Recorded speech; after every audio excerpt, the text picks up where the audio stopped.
ficar em pé, fazer uma leitura em Lucas capítulo 2, versículo 1 até o 18, que diz assim, podem acompanhar ali. Aconteceu naqueles dias que saiu um decreto da parte de César Augusto, para que todo o mundo se alistasse. Este primeiro alistamento foi feito sendo Cirénio presidente da Síria, e todos iam alistar-se, cada um à sua própria cidade. E subiu também José da Galileia, da cidade de Nazaré, à Judeia, à cidade de Davi, chamada Belém, porque era da casa e família de Davi, a fim de alistar-se com Maria, sua mulher, que estava grávida. E aconteceu que, estando eles ali, se cumpriram os dias em que ela havia de dar à luz. E deu à luz o seu filho primogênito, e envolveu-o em panos e deitou-o numa manjedoura, porque não havia lugar para eles na estalagem.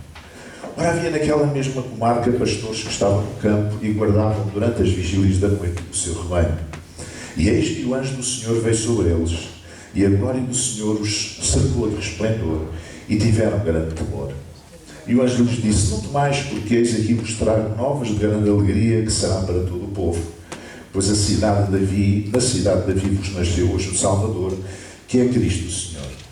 Isto vos será por sinal: achareis o menino envolto em panos e deitado numa manjedoura. E no mesmo instante apareceu com o anjo, uma multidão dos exércitos celestiais, louvando a Deus e dizendo: glória a Deus nas alturas, paz na terra, boa vontade para com os homens. E aconteceu que, ausentando-se deles os anjos para o céu, disseram os pastores uns aos outros: vamos, pois, até Belém, e vejamos isso que aconteceu e que o Senhor nos fez saber. E foram apressadamente, e acharam Maria e José e o menino deitado na manjedoura. E vendo, divulgaram a palavra que acerca do menino lhes fora dita, e todos os que ouviram se maravilharam do que os pastores lhes diziam. Até aqui a palavra do Senhor. Podemos sentar. Amém? Quando nós falamos do Natal, há pelo menos duas coisas recorrentes que nós temos que falar. A primeira é a mensagem dos anjos.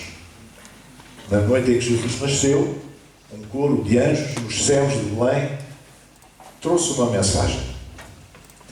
E o segundo é as oferendas dos magos do Oriente, dos sábios do Oriente. São duas coisas fundamentais que fazem parte do imaginário do Natal e que normalmente nós sempre falamos de uma forma ou de outra.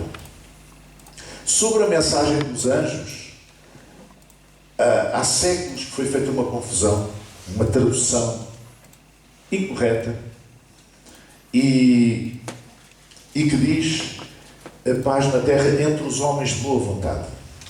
Ora, não é isso que o texto diz. O texto diz paz na terra e boa vontade entre os homens. É uma coisa diferente. A diferença no original, no hebraico, no grego, é apenas uma letra, mas faz toda a diferença. Porque a paz que é oferecida por Deus é a todos os homens, não é só a alguns. É oferecida a todos, a quem a quiser aceitar. Ela é oferecida de modo genérico à humanidade e não apenas a uma parte dela, não apenas a alguns. Senão não seria uma paz verdadeira. Não seria uma paz verdadeira.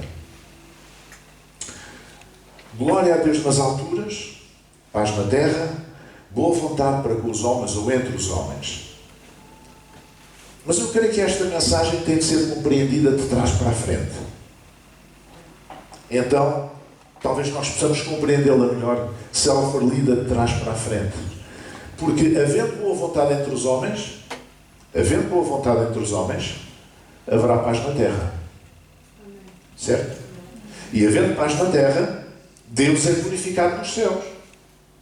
Não é assim? Tudo começa pela possibilidade de haver boa vontade entre os homens. Se houver boa vontade entre os homens, há paz na terra. Se houver paz na terra, Deus é glorificado no céu. Pense numa família com vários filhos. Pense que os pais gostariam muito de ver uma família que tem 5 ou 6 filhos. Há 2 ou 3 que se dão bem, mas há outros 2 ou 3 que andam sempre à mulher.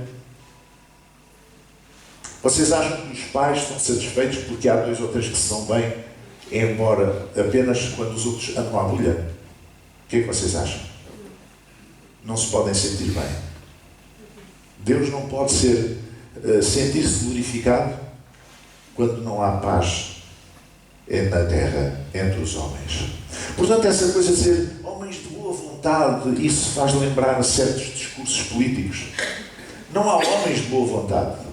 Há homens imperfeitos. Homens e mulheres que são imperfeitos. Que por vezes agem bem, outras vezes agem mal. Todos pecaram, diz a Bíblia, e destituídos ou despojados estão da glória de Deus. Isso significa que todos nós falhamos. E como já os antigos diziam, errar é humano. Todos nós falhamos, todos nós erramos. Todos nós, por vezes, temos pensamentos negativos. Temos ações negativas. Lançamos fora da boca palavras negativas. Todos nós. Agora, quando o Espírito de Deus está em nós, nós temos mais controle sobre os nossos impulsos. E também sabemos que, quando falhamos, pedimos perdão. E Deus é perdoador. E isso faz a diferença. Mas não há cá homens de boa vontade. Isso é a mesma coisa de dividir a humanidade entre os bons e os maus. Uns são bonzinhos, outros são maus. E a mensagem dos anjos seria para os bonzinhos. Não. Deus é glorificado quando há paz na terra. E só pode haver paz na terra quando há boa vontade entre os homens. Em geral, essa paz é oferecida a todos os homens. Agora, nem todos a aceitam naturalmente. Agora vamos ver a questão das oferendas dos sábios do Oriente. A importância simbólica daqueles três elementos: o ouro, o incenso e a mirra. E vamos ver como é que eles estão ligados à mensagem dos anjos. Porque a mensagem do Natal é uma só. Houve a mensagem dos anjos, há a mensagem dos sábios do Oriente, materializada através daquelas oferendas, mas a mensagem do Natal, globalmente, é apenas uma. Jesus nasceu para a nossa salvação. O povo que andava em trevas viu uma grande luz. Amém? Esse menino com os principados está sobre os seus ombros, como dizia Isaías, é o Pai da eternidade, o Príncipe da paz. Então tudo está ligado no Natal. O incenso, o ouro. Podemos dizer que o ouro representa a glória de Deus. Não é? Quando nós lemos no livro do Apocalipse acerca das ruas de ouro que existem na Jerusalém Celestial, todos nós compreendemos que não estamos a falar de ouro material. Estamos a falar simbolicamente. Não há nenhuma cidade que tenha ouro, as suas ruas asfaltadas a ouro. Nenhuma cidade. Então isto significa a excelência do céu. A excelência desse território espiritual. A excelência do lugar que é dominado, dirigido por Deus. A excelência desse lugar. Então, o ouro representa a glória de Deus na Jerusalém Celestial. O primeiro elemento dos mensagens dos anjos foi glória a Deus nas alturas. O ouro dos magos, dos sábios do Oriente, está ligado a esta primeira parte da mensagem. Depois temos um outro elemento que é o incenso. E o incenso representa a paz.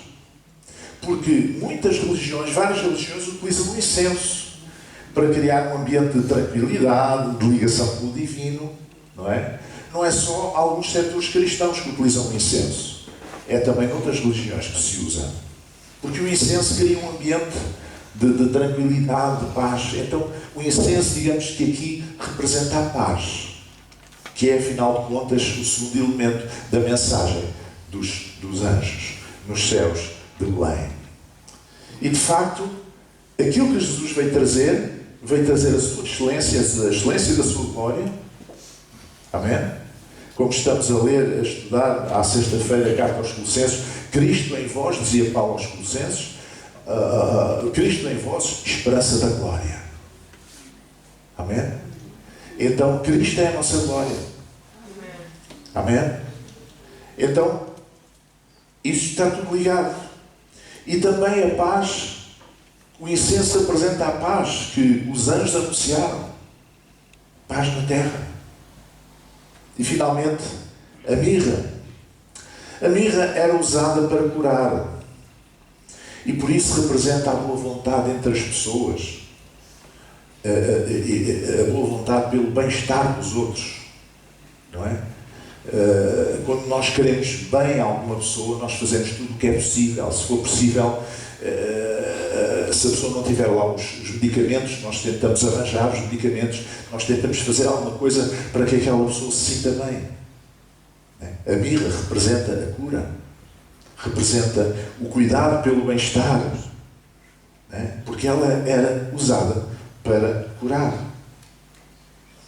Aqui há um tempo perguntaram uma grande professora de arqueologia, muito famosa, que estuda, digamos, os princípios da humanidade, as primeiras populações humanas, e perguntaram qual era, digamos, a coisa que mais a impressionou nas descobertas que ela fez, arqueológicas, das ossadas daqueles primeiros seres humanos. E ela disse, aquilo que mais me impressionou foi um osso, já não sei qual deles era, de uma perna que tinha sido partida, mas depois vê-se que o osso foi soldado, ou seja, a pessoa foi curada. E porquê é que isto é mais importante para mim? A descoberta arqueológica mais importante que eu fiz até hoje. Porque nunca se tinha descoberto isso.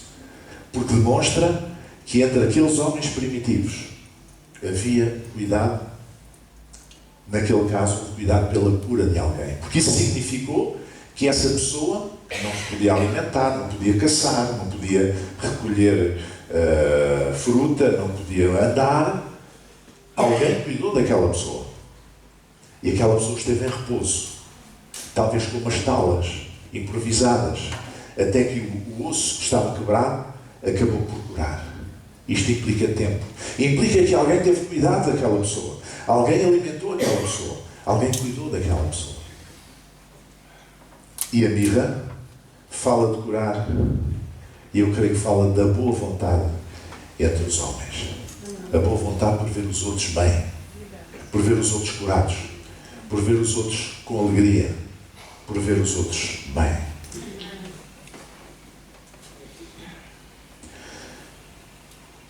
Há duas ou três coisas que eu gostava de sublinhar da mensagem do Natal. O primeiro é que o alcance da mensagem é todo inclusivo. As boas novas, as notícias eram boas para todo o povo. Não deixou ninguém de fora. Nem mulheres, nem crianças, nem estes, nem aqueles. Não deixou ninguém de fora. E o anjo lhes disse, não temais, porque eis aqui vos trago novas de grande alegria, que será para todo o povo. Diga comigo, para todo o povo. Outra vez, para todo o povo. Pois na cidade de Davi vos nasceu hoje o Salvador, que é Cristo, o Senhor. Então a mensagem do Natal não deixa ninguém de fora. Quando vocês ouvirem uma pregação cristã que põe determinadas pessoas de fora, é melhor você ir ouvir outra coisa. Porque isso não é cristão. A mensagem do Natal é toda inclusiva. Não deixa ninguém de fora. As boas novas, as boas notícias são para todo o povo. Não é cá para os homens de boa vontade. O que é isso? Isso não existe.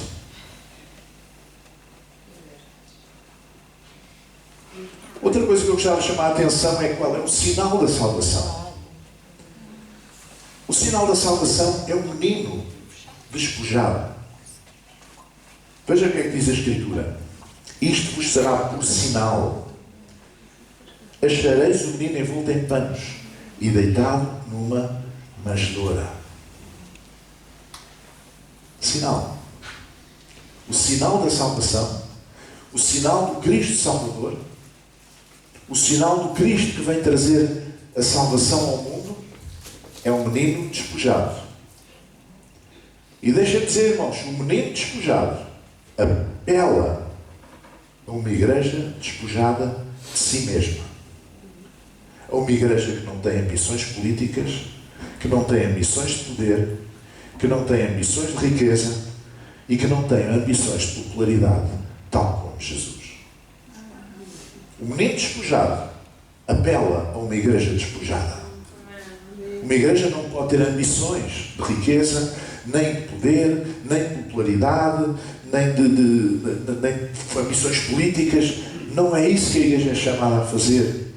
O sinal da salvação é o Cristo despojado. E quando os pastores chegaram ao local onde estava Maria, José e o menino, o que é que eles viram? Viram aquele casal? Viram um menino recém-nascido, na sua vulnerabilidade, na manjedoura, com os paninhos à volta, despojado. Qualquer criança, quando vem a este mundo, vem despojada. Não traz nada com ela. Já pensou? É claro que nós também não levamos nada. Mas quando morremos, pelo menos levamos um fatinho, às vezes um fatinho, os sapatos novos e tudo, que é uma pena, não é? Um desperdício. Mas pronto. Mas quando nascemos, nem é isso. Temos nozinhos. Não trazemos nada. Nada. Completamente despojados. Somos só nós e estamos ali. E o sinal da salvação é esse. A igreja despojada de si mesma. E a igreja pode-se dar a luz de ser despojada de si mesma porque ela tem a maior riqueza dentro dela, que é Jesus, que é a cabeça da igreja. Que é o Espírito Santo. Amém? Que em nós habita. E portanto nós não precisamos de nenhum adornos. Não precisamos de nenhum nada. É? Às vezes vestem os bebés com umas roupas muito ricas. É uma pena. E às vezes eles são pequeninos, já estão-se a furar as orelhas, que é para pôr os brincos e não sei o quê. Acho um disparate, mas pronto, cada um sabe de si. É? Despojado. O sinal da salvação é despojamento. E Jesus disse isso mesmo aos seus seguintes, àqueles que o ouviam. Ele disse para deixar tudo, tomar a cruz e segui-lo. Despojamento, despojados de nós mesmos. É o sinal da salvação. É o despojamento da igreja. E qual foi o efeito que a mensagem provocou?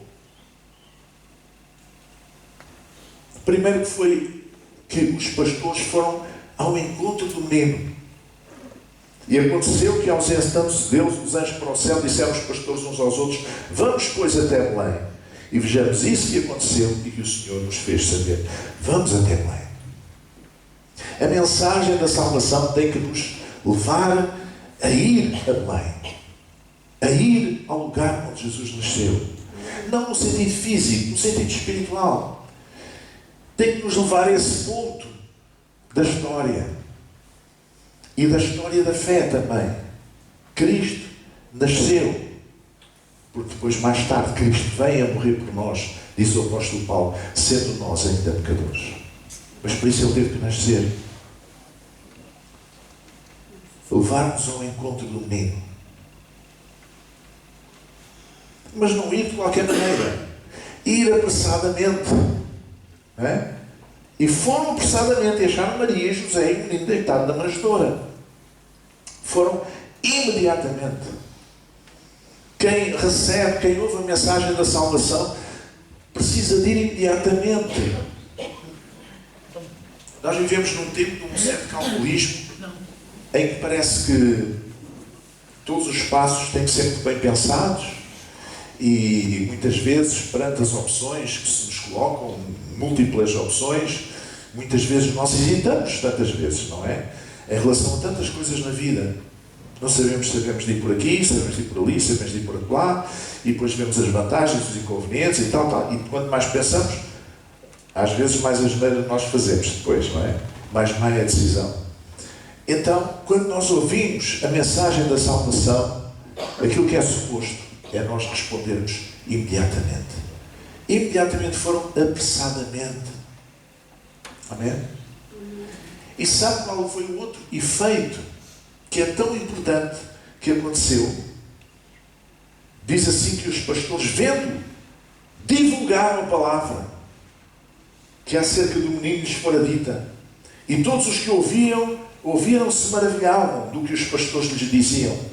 Eles eram simples pastores de ovelhas, mas agora tinham-se transformado em testemunhas de Jesus, testemunhas de Deus. Eles divulgaram a palavra.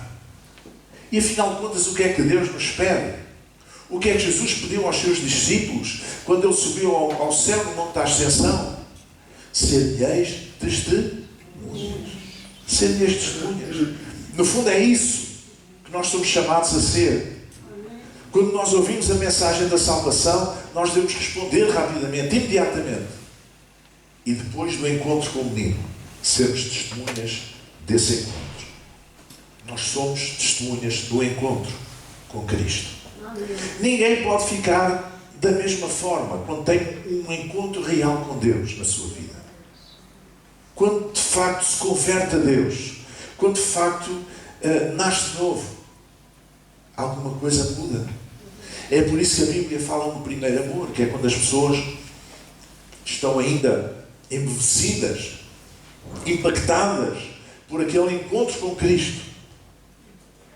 E muitas vezes falam toda a gente daquela experiência. E foi assim que a igreja foi crescendo. É assim que a igreja cresce ao longo dos tempos. O encontro com o menino mudou todas as coisas. Amém? Deus quer que cada um de nós seja uma testemunha. Irmãos, eu era adolescente, estava na igreja em Lisboa, e um dia visitou-nos um irmão da Guiné. Na altura ainda era uma colónia portuguesa, e ele chamava-se Irmão Amado, um irmão mesmo natural da Guiné. E na altura creio que fizeram uma entrevista para o jornal da igreja e perguntavam sobre o Islão, porque o islamismo na Guiné tem bastante predominância, e ele disse: o segredo do Islão é que cada muçulmano é um missionário. Disse ele. E aquilo fez-me uma certa confusão. Com quem diz: nós cristãos muitas vezes calamos a mensagem de Deus, recusamos a ser testemunhas, mas os muçulmanos, cada um é um missionário. Então, irmãos, isto mostra que se calhar estamos a passar ao lado daquilo que Deus preparou para nós, que é sermos testemunhas. E eu espero bem que no próximo ano nós possamos ser mais zelosos no testemunho de Deus. Não apenas em falar, mas em levar aos outros esta mensagem de esperança que é em Cristo. Levar aos outros esta palavra de esperança no mundo que está em sofrimento, no mundo que está em guerra, no mundo que está em crise, no mundo que está em aflição, tantas pessoas com problemas. E por vezes nós não somos capazes de ter uma palavra de consolo e de esperança e dizer: olha, mas eu conheço alguém que pode ajudar a tua vida, que pode mudar a tua vida, e darmos o testemunho. Então a mensagem do Natal é toda inclusiva. As boas notícias, as boas novas e a paz de Deus são para todos. São oferecidas a toda a gente. Nem toda a gente aceita, mas elas são oferecidas a todos. O sinal da salvação passa por este despojamento pessoal, que é também o despojamento da igreja, à semelhança do que Deus fez em Jesus. Jesus não teve usurpação de ser igual a Deus, mas despojou-se da glória que tinha junto do Pai e veio a este mundo. Que grande exemplo de despojamento. E no quadro do Natal vamos encontrar aquele menino vulnerável, aquele menino ali. Como nós sabemos, normalmente os animais, os mamíferos, praticamente todos, quando nascem, não são tão dependentes, nem de perto nem de longe, como um ser humano.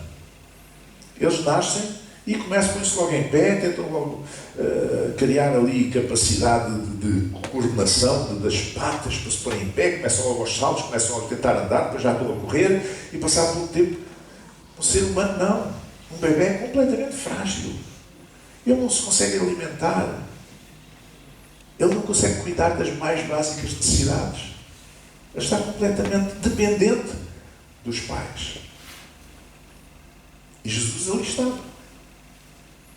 Este despojamento esta é uma imagem tremenda do despojamento. Deus apresenta-se vulnerável no meio dos homens.